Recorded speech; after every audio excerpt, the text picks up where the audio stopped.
it is time to implement a very important operation of our RESTful API. It is time to implement the store method that allows us to create new transactions.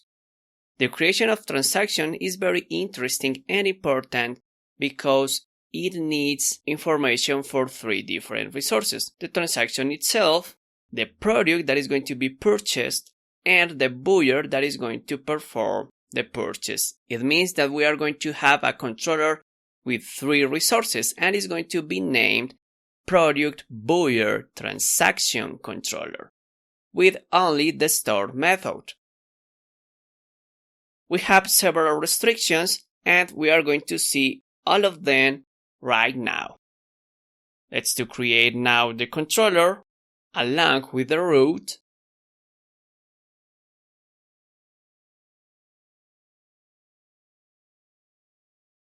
We have product buyer transaction controller. This controller is going to have only the store method.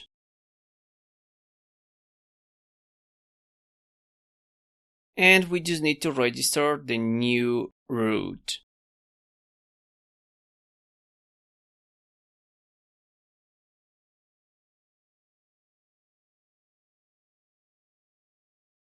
This is only with store. And now we just need to extend from API controller and start. First, we need to be sure that the seller is different from the buyer.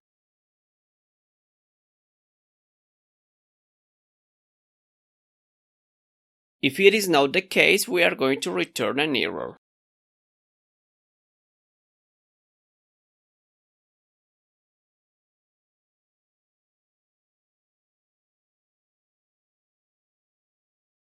Because the buyer must be different from the seller. Then we need to be sure that the user, buyer, and the seller are verified users. But before to proceed, of course, we need the instances of those elements, the product and the seller. But again, this is possible the first transaction that a user is going to perform, basically this first purchase. So at that point, it is not a seller, it is a regular user.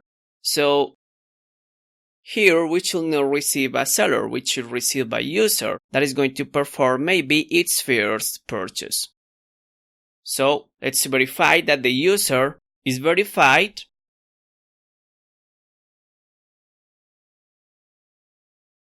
So if the buyer is not verified, in fact, it should be buyer. Sorry for the mistake. So if the buyer is not verified, we should return an error. This is a conflict that the buyer must be a verified user. And something similar, but for the seller. But we don't have a seller directly, so we need to obtain it from the product. If the seller is not verified, we have to return the same error. Then we need to verify if the product is available.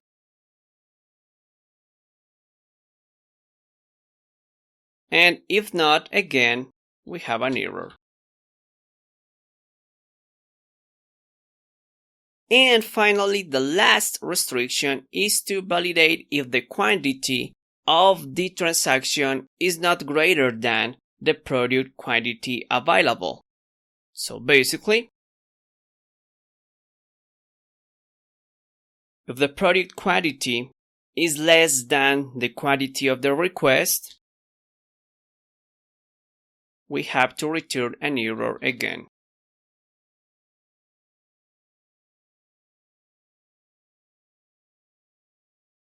So probably you are wondering about the quantity stuff, and yes, we have to perform any validation for this quantity. So the quantity is required, must be an integer number, and must be at least 1. Let's to validate.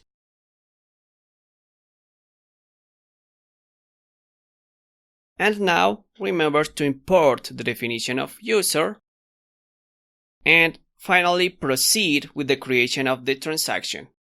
This has a very important feature here because we need to be sure that if for some reason different users or maybe the same user is performing any transaction for the same product, we need to be sure that the quantities and the operation are going to perform sequentially. Basically, because the quantity of the product is going to change and that can affect the transactions that come later. For this, we need to use a database transaction preferably, and it is going to allow us that if in some point the transaction or the creation of the transaction fails, everything is going to keep the same automatically. Laravel and the database transaction is going to roll back the database to its previous status. So we are going to return the result of the database transaction using the DB facade. So let's import the definition of DB. And the transaction basically receives a function that needs to use the request, the product, and the buyer. This function is going to reduce the quantity of the product depending on the request.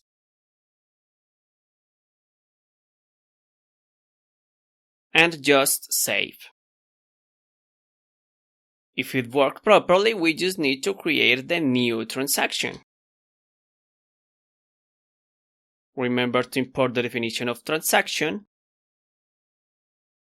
And there we just need to specify the quantity,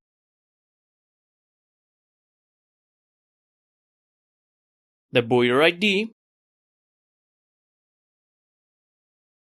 and the product ID.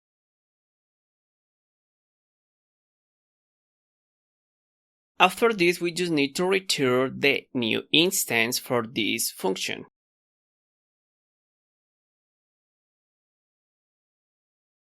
Let's to check that our code is okay. And it seems like a little error here. Let's verify now if everything is working properly. So here let's to find some seller that is probably verified. So we have the seller with ID number 1. Let's to see the product of this seller. And this is the product with ID 276. So we are going to create a transaction with this. Now we need a buyer verified, so let's to check some buyers. We have that the number 1 is verified, but of course this cannot be the same buyer and seller, so we are going to use, in this case, the number 11. Let's to do a post request, send the quantity. And it is saying that the buyer must be a verified user. And here we have a problem from some very classes ago. And that it seems like I made a mistake in the factories. As you probably realized in very previous classes.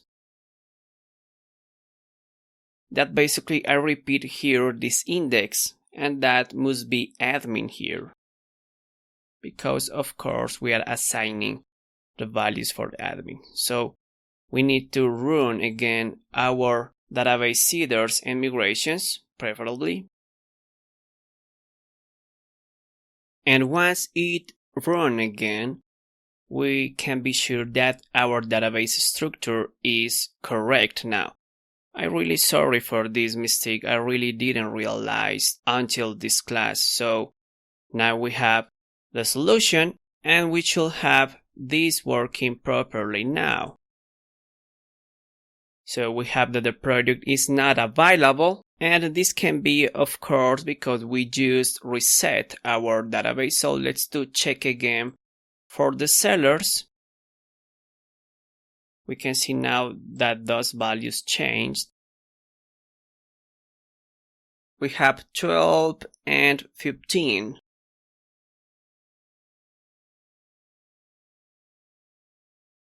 So we finally have one.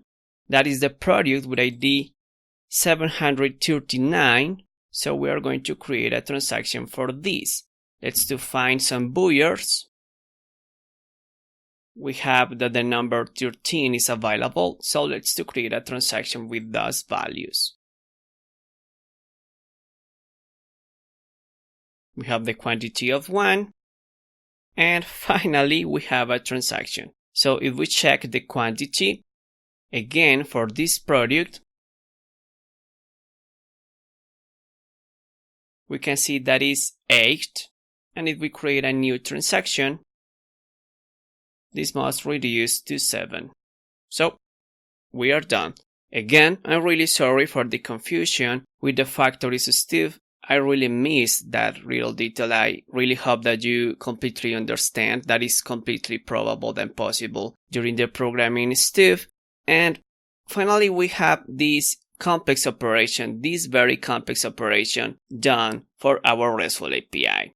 It is a very complex operation because we are using 3 different resources for this. So congratulations, you probably performed and created the central operation for the RESTful API. See you in the next class.